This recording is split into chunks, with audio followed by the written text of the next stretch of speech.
उनसे एक वर्चुअल बैठक करके और वो जो डाटा है उनको दे करके, और 2 तरह के डाटे हमारे पास 3 मौके के और भी हैं। एक तो लाभार्थी का डाटा भी हमारे पास है जी, से बताया है कि पिछले 2 चुनाव किन किन किस्तों पे स्थिति में जीत के आए हैं, जो हमारा डाटा हमारे पास आया हुआ है उनको भेज करके संपर्क का बयान दी वो बूथ प्रबंधन को लेकर के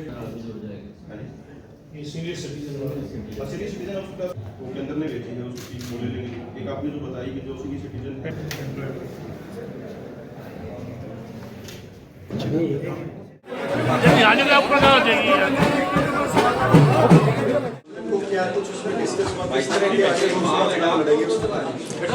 देखिए, व्यवस्था को लेकर के आज बैठक थी और उसमें हर बिंदु के ऊपर चर्चा हुई है।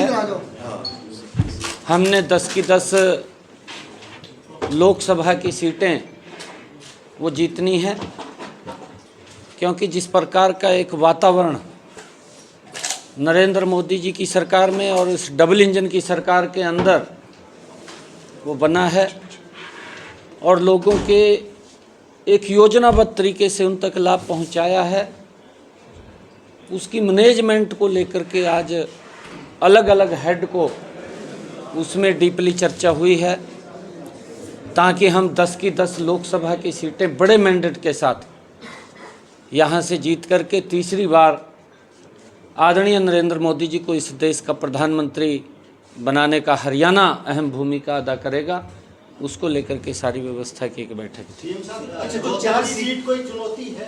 4 सीट रोहतक की लोकसभा सीट कोई चुनौती है?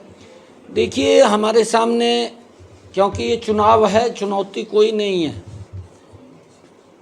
कांग्रेस का जो भ्रष्टाचार है, कांग्रेस का जो कार्यकाल रहा है, अगर मैं एक छोटी बात करूं, क्योंकि लोग भूलते नहीं हैं बातों को, कांग्रेस के समय के अंदर एक गैस का सिलेंडर लेने के लिए 3 दिन लाइन में लगना पड़ता था, नहीं भूले हैं लोग, आज भी जानते हैं।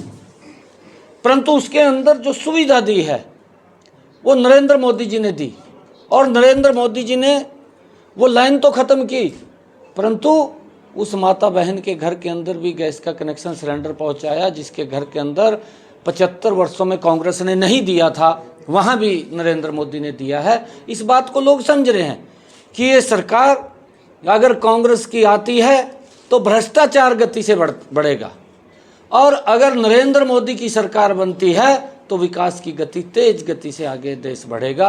ये लोग बिल्कुल समझे। लेकिन वो ये कह रहे हैं कि ये लोकसभा का परिणाम हरियाणा की राजनीति तय करेगा और कांग्रेस की विधानसभा में सरकार इस सीट की जीत की वजह से बनेगी। ये पिछले बार भी बोल रहे थे, जब बापू बेटा खड़े हुए थे, आपको मालूम है, शायद आपके पास उनकी कोई बाइट होगी, भाई ये चुनाव तय करेगा अगला विधानसभा का, बोल रहा था उन्हें पिछली बार भी। बोलते हैं परंतु लोग निर्णय करते हैं। अच्छा, 4 जो सीटें हैं उनके बारे में कब तक निर्णय हो जाएगा? 4 जल्दी हो जाएगा, जल्दी हो जाएगा। सर, अब क्या आपका विजन है प्रदेश को लेकर? देखिए, विजन जो नरेंद्र मोदी जी की नीतियाँ हैं, और मनोहर लाल जी ने बड़ा ज़बरदस्त काम गुड गवर्नेंस के अंदर हरियाणा के अंदर किया है। हमारी प्राथमिकता है उन कामों को मजबूती से आगे बढ़ाना।